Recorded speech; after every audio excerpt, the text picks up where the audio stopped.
Are you ready to feel inspired by hearing other people's stories of how they got from point A to point B? What helped them? What challenged them? What did they learn? What might they know that you haven't yet explored? No matter where you are today on your life journey, there is always hope, and you will always be amazing. My name is Kim O'Neill, and this show will inspire you to keep going. You and your life are worth it. You're listening to the Every Day is a New Day show. Inspirational conversations with movers and shakers about moving forward and choosing to embrace a positive outlook. Because that which breaks us becomes a catalyst for what makes us. Now, here's your host, Kim O'Neill. Today, I share with you another live episode with guest Jonathan Bender. He's a down-to-earth, purpose-driven performance coach who teaches people how to show up in life and on stage with authenticity, power, and dynamic presence. One of the things I really appreciate most about Jonathan is his ability to accept people where they are. I have met Jonathan in person at least twice, and I know both times I was a bit ungrounded. I was overly excited and just kind of being myself all over the place. There are some people you can do that in front of and feel like a bumbling idiot. Then there are some people who just openly accept you with their presence. Jonathan is one of the latter. I was honored when Jonathan reached out to me about being on the Every Day is a New Day show. And yes, I most definitely made sure I was grounded for this encounter. This episode aired live on Facebook over on the Every Day is a New Day show and coaching page at Kim O'Neill Coaching. And so let's get into the show. Welcome, Jonathan. Thank you. Great to be here. Yeah, I'm excited to have you here. I love this man's energy. So if you are familiar with him, I'm sure you can relate. I'm going to go ahead and read to you a little bit about Jonathan with his bio, just a formality I always like to do if you are just getting to know Jonathan for the first time. And then we're going to get into it and learn more about how he got to where he is today. Jonathan Bender is a performance coach and the founder of WholeSpeak, LLC. He teaches people how to show up in life and on stage with authenticity, power, and dynamic presence, and has a mission to help our world heal the wounds of disconnection. I love that part. Jonathan is also a professional theater director, actor, and writer, and holds an MFA in theater, contemporary performance, and a master's in performance studies and speech communication. And that is just Jonathan in a very tiny nutshell. So, Jonathan, how are you doing today? I'm great. Doing really well. Yeah. Good. Well, for those watching, I was just telling Jonathan before we started and went live here that, the few times that I have met him, I have always found it so easy and natural for me to be my natural, authentic self around him. And I think it's so fitting that he helps people with that. Jonathan, I just feel like I kind of want to go with that, like just sort of talk about authenticity right off the bat. What does authenticity look like for you? Tell me about that. So I have fairly complex thoughts about authenticity, and I actually have something that I created called the authenticity trap, which explains why authenticity is a difficult thing to strive for. Okay. And we see a lot of this in the conscious business world, of coaching communities and such, where people try to be authentic and they're, I'm being very authentic, in which case it already immediately is not. Right. It's not something that you can do. It's kind of like the Buddha saying of like, when pointing to the moon is different than actually going to the moon. You can point to it, but you can't actually touch it. So I find it more useful, instead of focusing on authenticity, to think about presence. Okay. And because that is something that we can grow. And I don't know if that makes sense, but it's like the more that we can find ourselves as fully present, it actually takes us into a place of being authentic without trying to, in which case it immediately makes it not authentic. Right. No, that makes total sense. It's knowing that you're in theater too. It also, to me, just makes you think of, rather than trying to act, you're just going to be. Right. Well, and this is kind of, it's tricky. Some people think you're in theater, like, oh, that's how can you focus on authenticity? But the interesting thing is that for performance is I like the idea that we are performing all of the time without realizing it, and that we are characters that we have learned to be through family and through society, including even just the common gesturing now is a recognizable performance of a movement that we do. If I started going, then you start wondering, what's he on and what's going on over there? So we've learned to perform. We've kind of become characters to navigate the world around us. And inherently, that means that how we show up lacks a certain degree of authenticity. So when we start to study ourselves in a way as characters, then that can open up new possibilities for finding new aspects of how we can express ourselves. Oh, okay. I love this. So to me, this is taking us into a conversation of really learning to be yourself, which can sound so simple. Everyone says, oh, just be yourself, just be you, just you be you. But to me, the question just always pops up, but what if you don't know who that is? Mm-hmm. Because share. Well, yeah. So we're diving in deep now, which is fun. So what I just want to give a piece of context to of my background for people to know, which is that a lot of things happened when I was 14. So okay. That's when I started. That's when I joined my high school speech and debate team. Okay.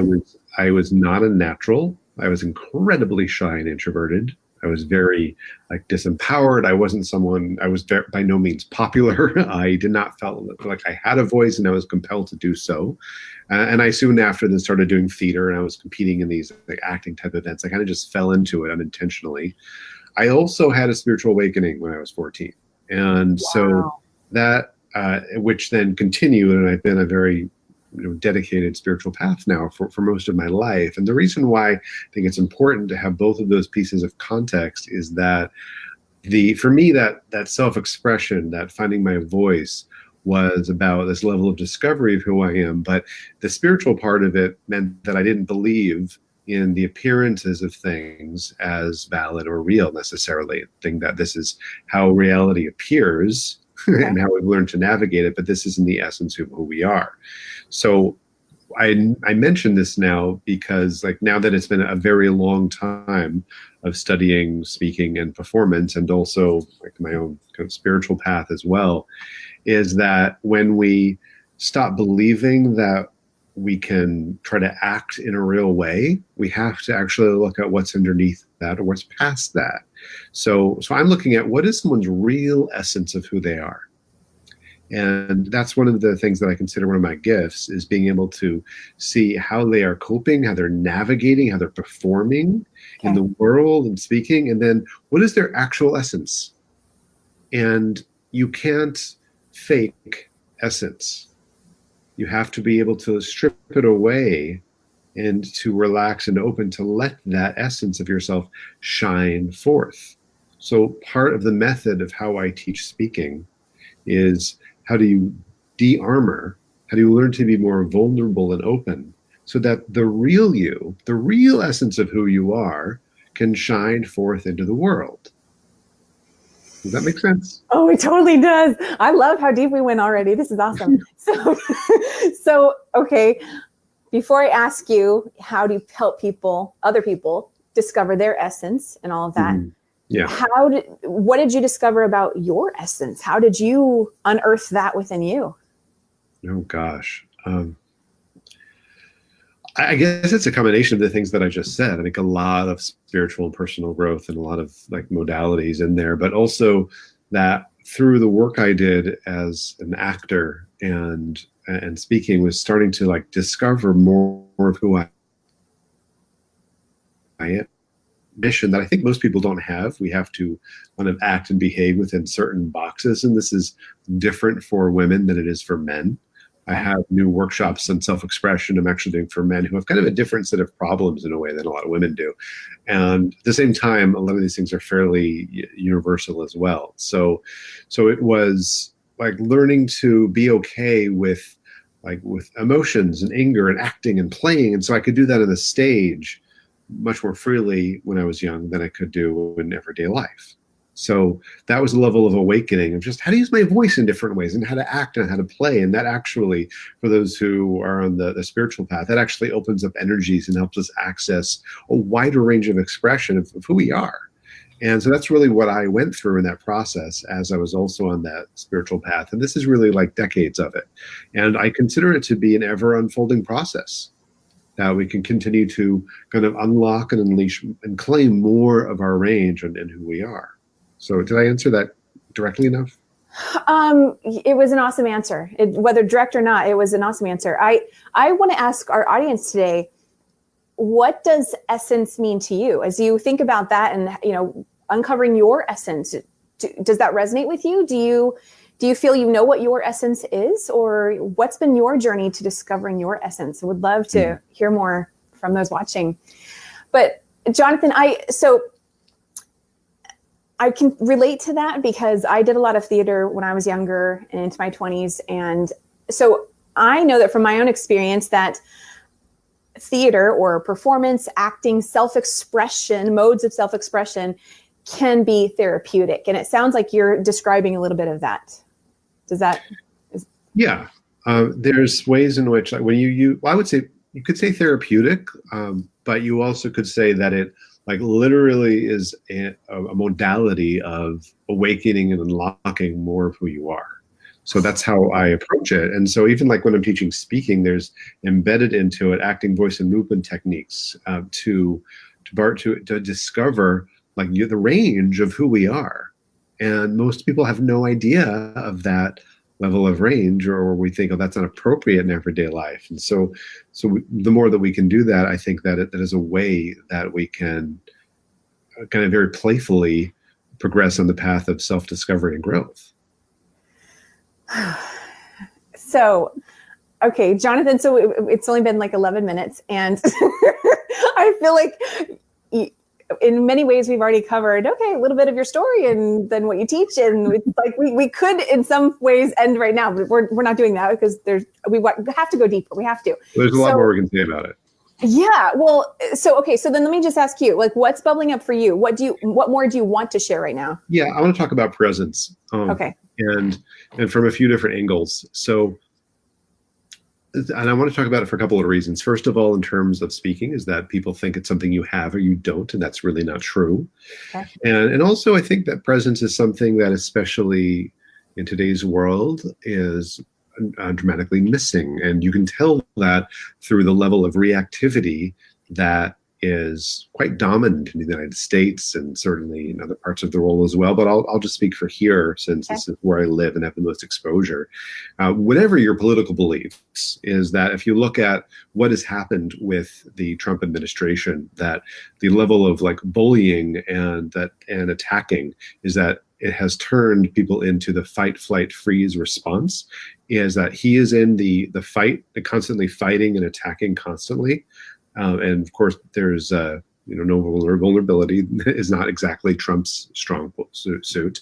And what happens is that the people who ally with him tend to go into fight response as well, attacking. And people on the other side either fight back or they flee, or they're in freeze response. And I just want to name two. I was someone who was bullied for about 12 years throughout first through 12th grade, especially first through 8th, but the entire time. So this isn't an easy thing for me either. And I've had my own journey with this, my own way to grow deeper with that.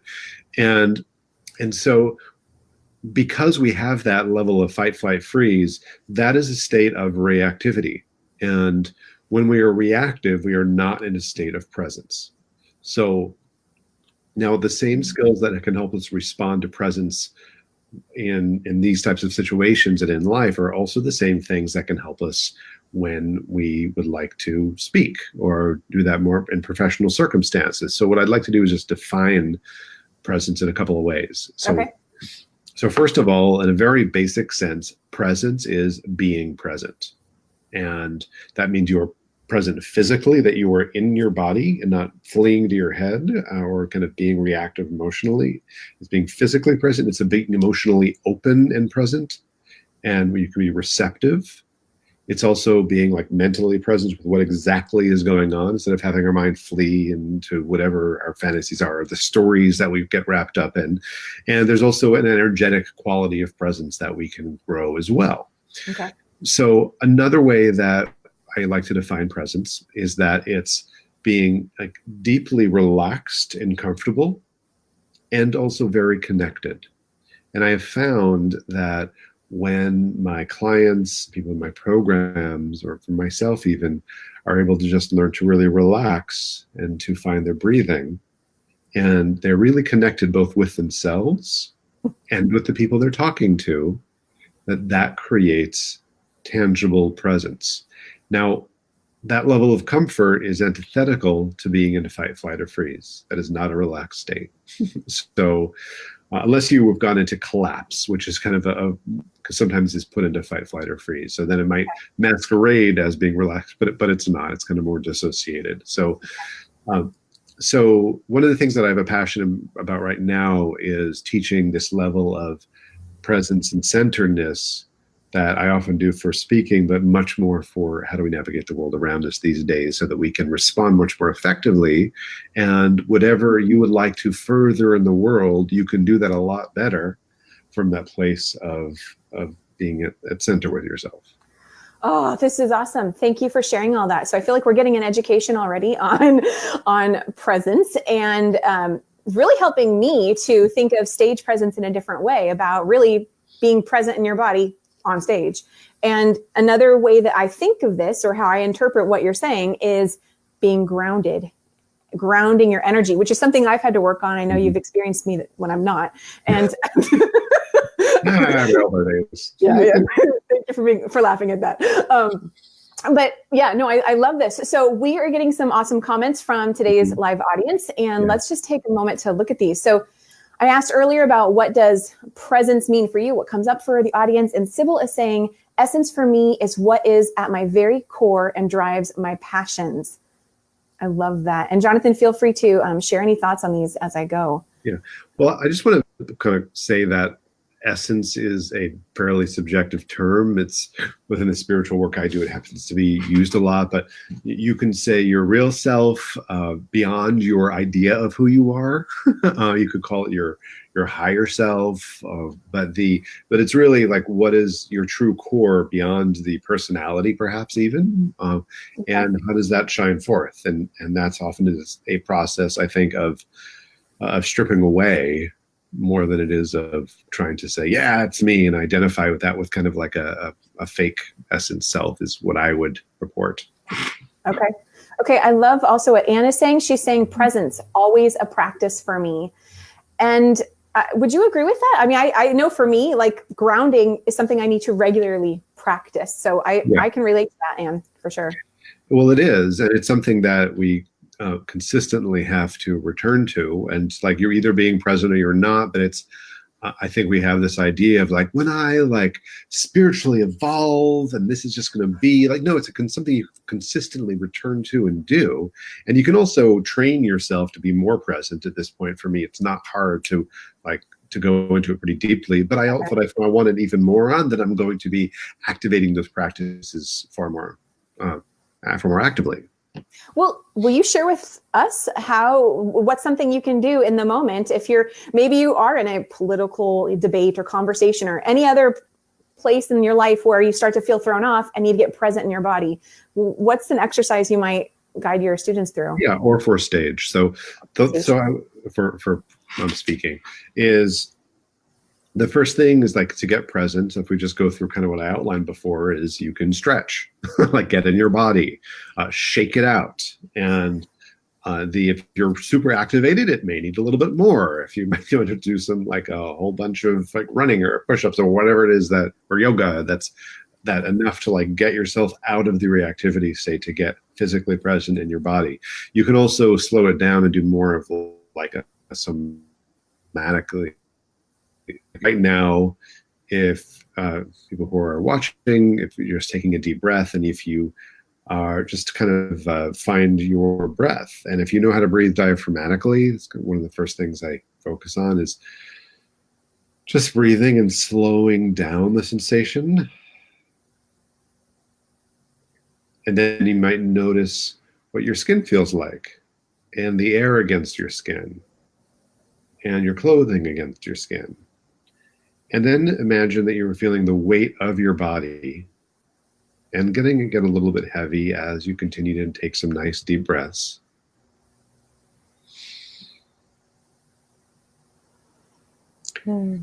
And yeah, so that would be one initial step. There's a number of different things, but that's awesome. A beginning stage of it. But let me add one more thing, because I think this is really helpful, is that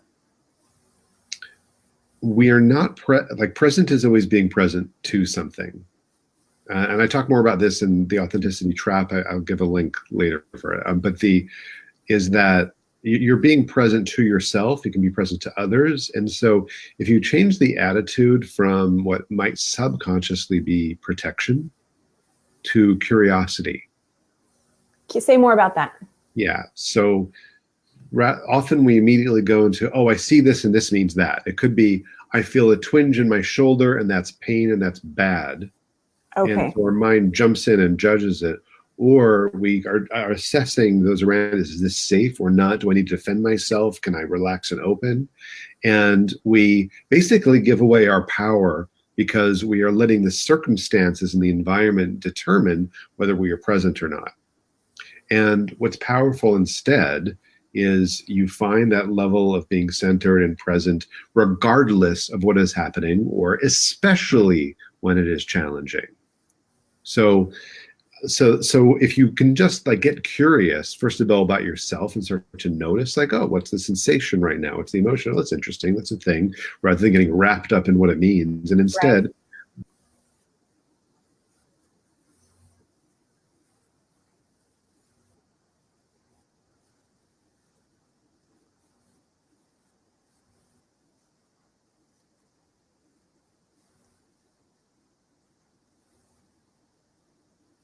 Oh no. I see you. It went away for a moment. All right. That never happened, but I'm here.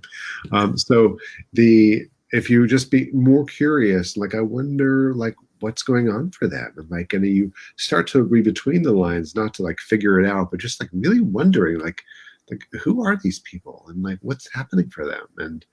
And that curiosity and wonder is one of the gateways to presence, in addition to just being more aware of your body, your breath, your being open. Okay. Thank you for saying more about that. What I love about that is I also hear, stepping into, say, an observer perspective. And I know that has supported me in being able to be curious. Other times, if I'm too focused on a specific scenario, and of course claiming I already know what's going on, if I kind of just step back and go, okay, I'm just going to observe this. Oh, that's interesting, and see what other like you said, questions I could conclude from that. So thank you for sharing that. Jonathan, I would love for you to share a little bit more about your a time in your life where things weren't the way they are today. And I don't know if that means going back to when you were 14, or maybe the times when you were bullied, but will you just walk us through a little bit more of the journey of how you have moved forward in your life, and what supported you in moving forward, or what are some of the key lessons that you've learned beyond what you've already shared with us today? Is there anything else? Well, I just remembered something I wanted to say, but I wanted to know more of what area, you talking about, my work, my relationships, my own growth. I really leave it open. I think it's awesome when the audience gets to learn more about you as a person. So not so much professional life. However, when you're really immersed in what you do, then there can be a blending there, right? Of what's going on professionally is having a profound impact on you personally. So, is it okay if I bring something up? Yeah. Okay. So I know you experienced the California wildfires. Mm-hmm. And I really loved some of the posts that I saw you share on Facebook about that back when that was going on. Would you be open to sharing about that? Because Sure. Okay. Okay. And just what that was like being around all that and moving through that. Yeah, I can do that. And then I'm going to come back and say something more about presence. If you want to say present now, you totally can. Well, I think I want to use this as a way to talk more about presence and how do we navigate what's happening for us. Okay. So, and what I want to just say before I forget is that something I love the topic of your of your show, Every Day is a New Day, because for me, that's presence. So that we're awake to what is happening now, and what's needed. And so with the California wildfires, for those who don't know me or have been around, is that basically it was like the day after my birthday, and we had. And I was woken up at 1 something in the morning by my then girlfriend and my wife, and we just got married a few months ago. Congratulations! Thank you. And she had come home late after I did, after seeing a concert with a friend, and there was a lot of smoke. She's like, "We got to go," and she was, and this was, we were in the house that she owned the house then, and so maybe she was more panicked than I did, but I went immediately into quick assess the situation. This was happening. This we can do. I was like, grab a suitcase, throw stuff in, great, and I just got us breathing. Did whatever we could do in order to pack, get out. We didn't lose the house. It was about a third of a mile from where the fire stopped, or changed direction actually, and we were evacuated for a week. And so for quite a number of days, I was just like almost zen. I was like, center, this is what's needed. What do we need to do? Here's what's happening. And then later I kind of went, grab, and then kind of freaked out some at a certain point. It's not like I'm perfectly present all the time, but I have a moment. But I think that as part, some of the questions that I've been taught when you look at about presence is like, well, what is needed in that moment? Okay. Or what is next. So there's an opportunity in the moment to look at, how do I work with what's happening now? How do I use this for my own growth? How do I use this for bettering the situation? And how am I a positive influence for whatever is needed right now, rather than like, do I help or am I contributing to the problem? And so that would be one thing. And I would just say is that it's a constant practice, that there's both creating tools, which for me is grounding and centering and becoming more present. And it's continuing to return to that and deepen that in the face of whatever is happening. No short of opportunity. Yeah. Well, and I think, having it as a daily practice or just a regular practice, that's what actually supports a person being able to think quickly and jump into, take action mode, right? Okay, we got to pack a suitcase, we got to do this, and get out of here. When you're in those moments, versus panic and freak out because you haven't already been practicing how to connect and be in the moment. Does that resonate for you? Yeah. That makes sense. Okay. Because to me, I also think of that as muscle memory. Whatever we're practicing on a daily basis, then, when we need to kick into it on a moment's notice, I'm snapping my fingers. No one can see my fingers. It's a lot easier because we've already been practicing it, and we can just sort of, maybe not intuitively, but just sort of kick into autopilot. Totally. Well, and that's a big part of the core basis of how I train people. So like when we're looking at the speaking side of things, is that for example, a lot of people will judge themselves or think that they're not enough because they don't know how to do something, and they should just be able to magically speak in front of others because they can talk. and so, but it's really a particular skill to learn. And so like I train people so that it's step by step, and you learn a couple of things, you get it ingrained into who you are. Which your body and breathing and grounding are some of the very first things that I help people learn, and how to access that at any time. Once it is integrated, when it's muscle memory like that, then you can learn new skills, and then it starts to grow on top of that. And at the same time, it's important to know that muscle memory is different than how the nervous system works.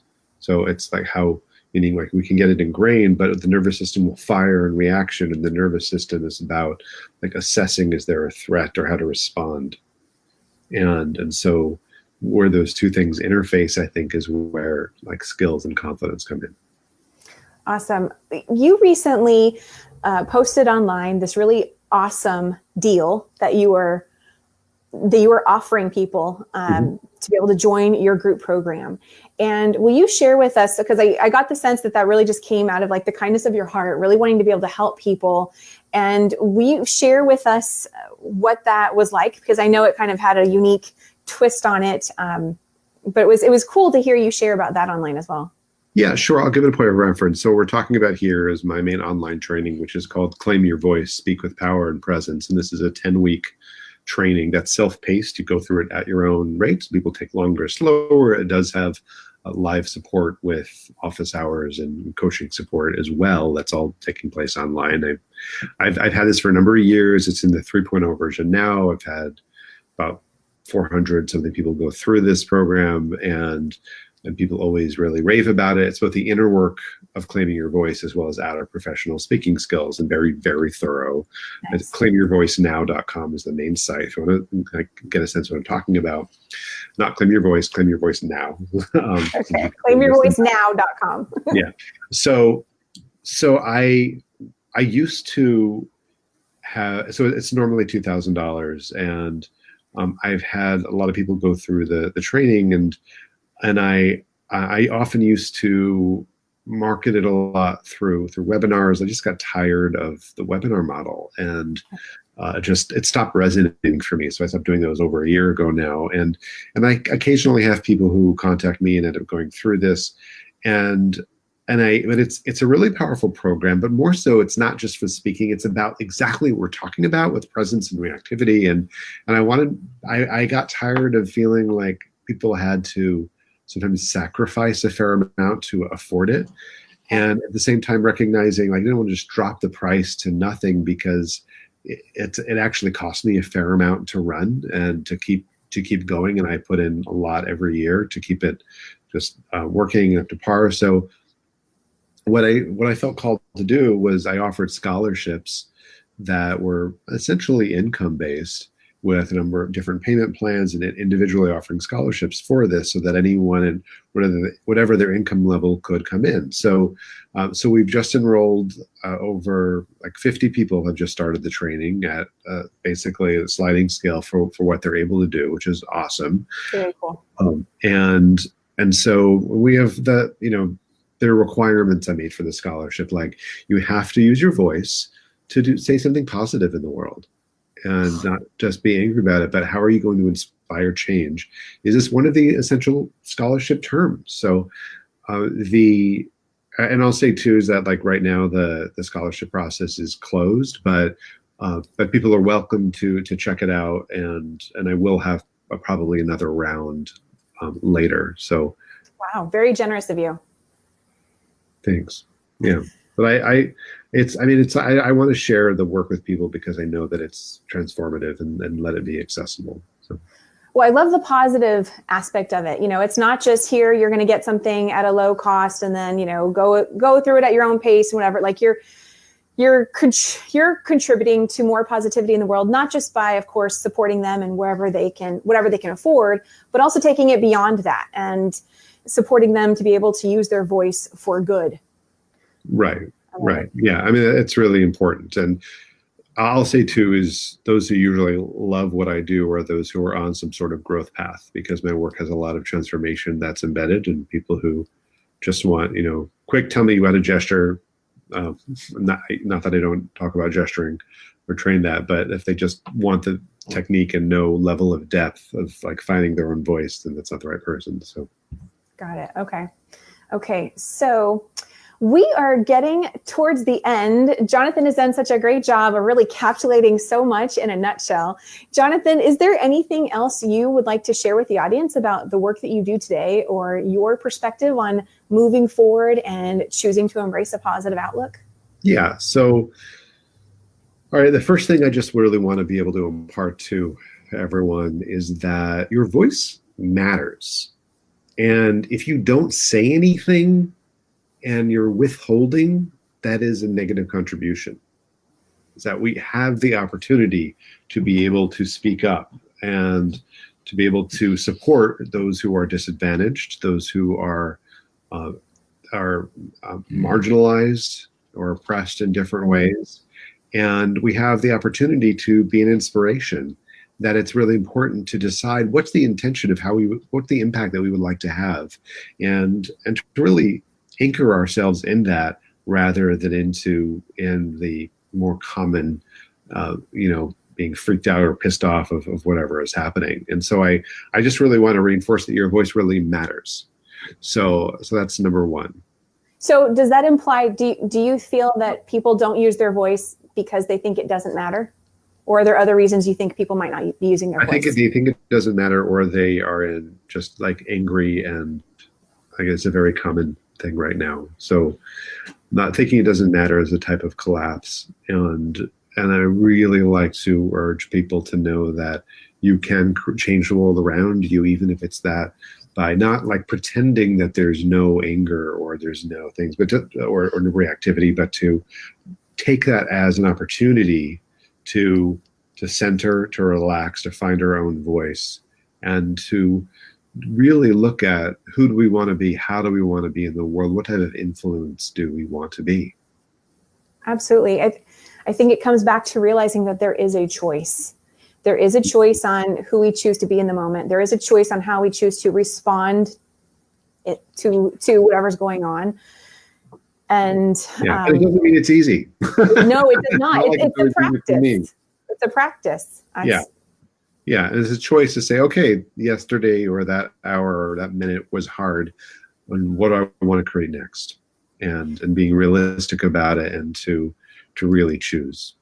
I think so much of this is that inner journey, because I think you can be a person who, gosh, I don't like the way things are, but what can I do? I don't know. And then you're just beginning to embark on this journey of, where is my voice? What is my voice? What does that even mean? And okay, I want to use my voice now, but now I'm too afraid what this person's going to think, or all this other stuff starts to bubble up and unravel. And this may not be everyone's story, but I think a lot of people can relate to this.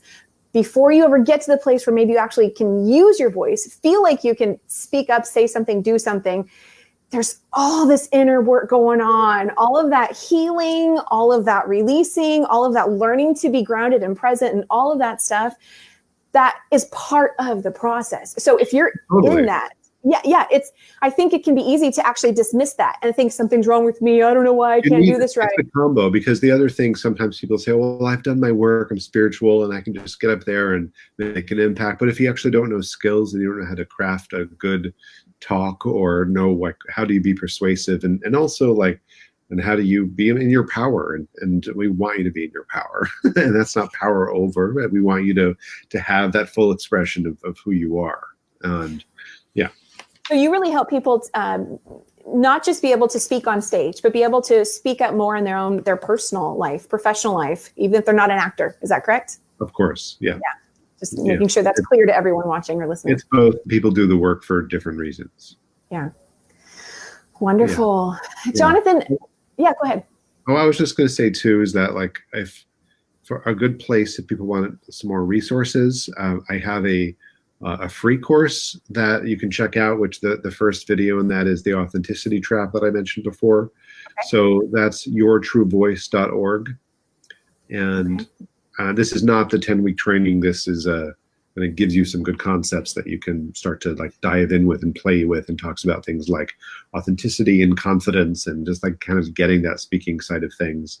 Okay. If someone like wants to check out the training that I mentioned, claimyourvoicenow.com.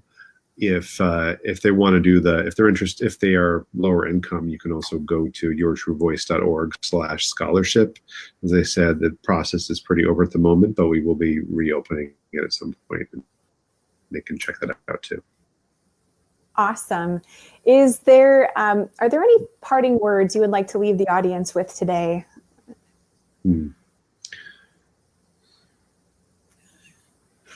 whenever you have a hard time, that's an opportunity for growing yourself. And to really know that it's not that you have to work on yourself or that there's something wrong with you, but at that moment you can simply relax your body and breathe and ground and remember who you want to be, and you can actually use the aliveness of the energy of what is happening in your being and breathe into that and not try to pretend it's not there, but be fully present with that and be kind to yourself and be kind to others. And that's a good step for both presence as well as for making a bigger impact. Absolutely. Beautiful way to close. Jonathan, thank you so much for being on my show today. This has been really, really wonderful. I love deep conversations like this. And so thank you very much for being here today. Oh, my pleasure. Thanks for having me on.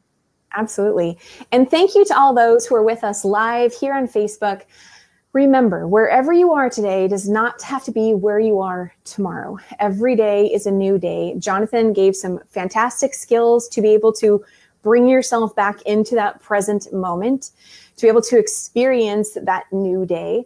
And let us know what you're taking away from today's conversation. There were some moments where I'm like, gosh, I want to go back and hear that again too, because you said a few things and I'm like, that was so good.